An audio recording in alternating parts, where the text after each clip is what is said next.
What if Gojo Satoru, the most powerful sorcerer in the world, decided to consume the fingers of Sukuna, the king of curses? Upon consuming Sukuna's fingers, the first impact would be the collision between their cursed energies. Gojo, known for his absolute mastery over cursed energy with his limitless technique and the refinement of the six eyes, would have to deal with Sukuna's brute and chaotic power, which is ancient and dense. This immediate interaction could cause an explosive reaction, both physically and metaphysically, possibly even altering the perception of reality around them. The compatibility or clash between these energies could create a new form of cursed energy, something unprecedented and potentially dangerous, both for Gojo and the world. Gojo, with his precision in manipulating energy, might initially try to dominate this force, but the magnitude of Sukuna's power could be something even the sorcerer isn't fully prepared to control. A fusion of these two energies could create instability, increasing not only Gojo's raw power but also leading to physical changes, such as marks or even temporary transformations in his body. After the initial impact of the energy fusion, the most critical battle would take place within Gojo's mind.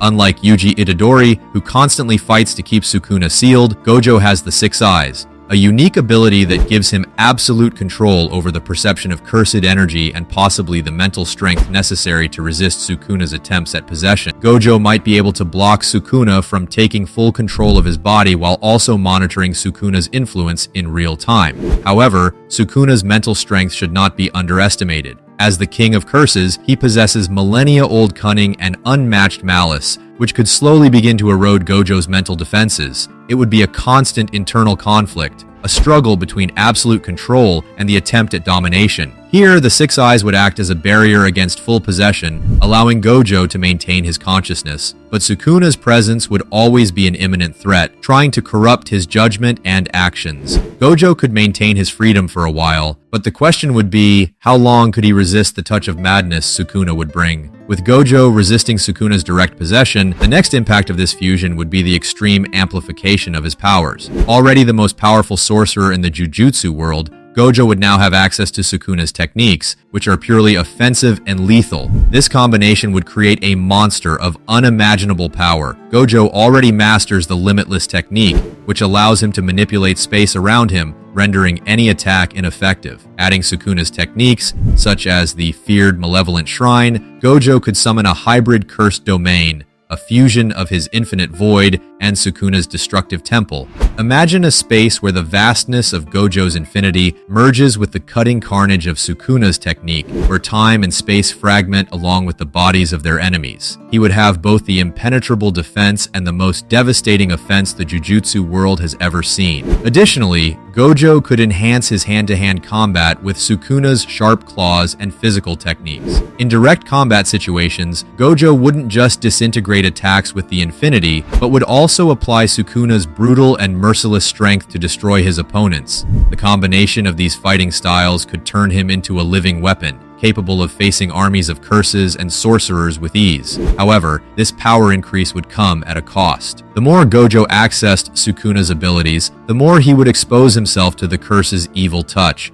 potentially accelerating his mental corruption and making him more dependent on dark power. With the increase in power comes the psychological price Gojo would have to pay. Sukuna, being an ancient and cruel curse, would not only bring more strength, but also slowly start to influence Gojo's behavior and mind. No matter how resistant Gojo is, constant contact with Sukuna's malice could cause a gradual mental corrosion, affecting his sense of morality and empathy. Sukuna's presence, even if partially controlled, could amplify traits already present in Gojo, such as his extreme confidence and indifference to danger. He might begin to become crueler in combat, using his new abilities with a coldness he didn't have before. Gojo's natural arrogance could grow uncontrollably, leading him to believe that with Sukuna's power in his hands, he would be truly invincible. This feeling could further distance him from his allies and even his students like Yuji, Megumi, and Nobara. Moreover, there's the question of Sukuna's direct influence on his decisions.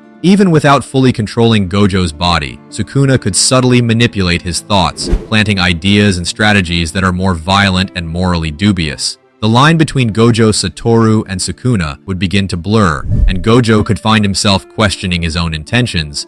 Would he still be fighting for the good of the Jujutsu world, or would he start pursuing power for the sake of power, seduced by Sukuna's brute force? If this influence continued unchecked, corruption could become inevitable. Gojo might lose his capacity for empathy and compassion, becoming a more refined and calculated version of Sukuna, using his power to impose his own vision of justice, no matter the cost. If Gojo began showing signs of corruption and more aggressive behavior, the Jujutsu world would be immediately affected. Gojo Satoru is seen as the protector of order in the Jujutsu Kaisen universe, being the primary defense against higher-level curses and threats like Kenjaku. From the moment he absorbs Sukuna's power, not only his allies but the entire Jujutsu world would enter a state of alert. The reaction from his allies would be complex. Yuji Itadori, due to his direct connection with Sukuna, would be the first to suspect what's happening with Gojo. He could notice subtle changes in his master's behavior, especially due to his own experience with Sukuna's possession.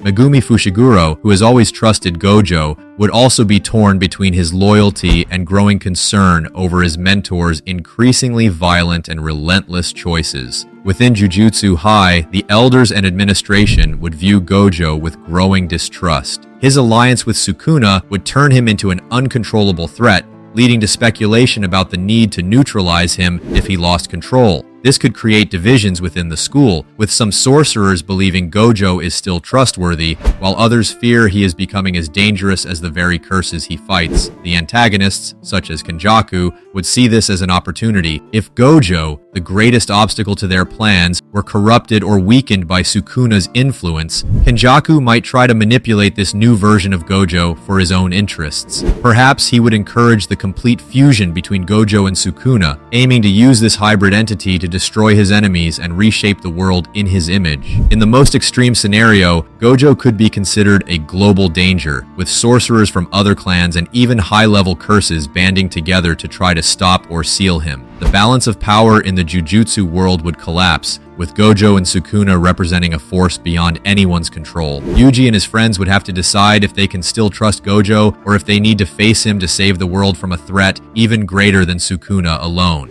We now reach the most critical point of this theory: Gojo Satoru's fate after consuming Sukuna's fingers. At this stage, two possibilities become apparent. On one hand, Gojo could continue fighting against the corruption, maintaining control over his mind and body, even with Sukuna's power inside him. On the other hand, Sukuna's evil influence could slowly dominate him, resulting in a complete and catastrophic fusion. If Gojo managed to keep control, he would become a unique entity in the Jujutsu Kaisen universe, a balance between power and unprecedented control. He would have Sukuna's strength at his disposal, but with his strategic mind and intact morality. In this optimistic scenario, Gojo could use these newly acquired abilities to defeat villains like Kenjaku and other global threats. However, even in this ideal outcome, he would always be on the edge of chaos, living with the risk of losing control at any moment. Additionally, if Gojo found a way to completely suppress Sukuna, he might even attempt to use that power to eliminate Sukuna once and for all, resolving the conflict surrounding Yuji and the Cursed Fingers. On the other hand,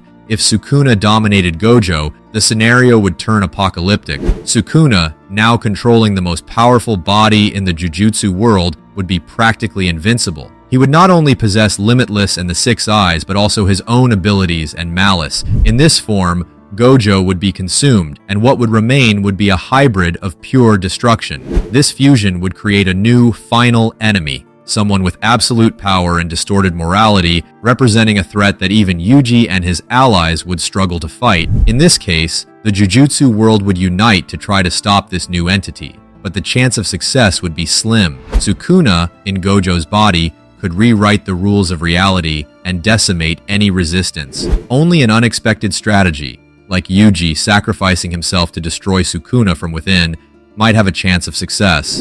In either scenario, the impact would be devastating for the Jujutsu Kaisen universe. Gojo, the greatest protector of the Jujutsu world, would become a mythical figure and potentially the greatest threat to humanity, depending on how he handles Sukuna's power. Did you enjoy this crazy theory about what would happen if Gojo consumed Sukuna's fingers? Can you imagine the chaos this would bring to the Jujutsu Kaisen world? If you liked it and want more wild theories like this, don't forget to hit the like button to help the channel grow. And of course, subscribe so you don't miss the next videos. Drop a comment below with what you think would happen to Gojo. Would he be corrupted or control Sukuna? Let's debate. Thanks for watching, and see you next time.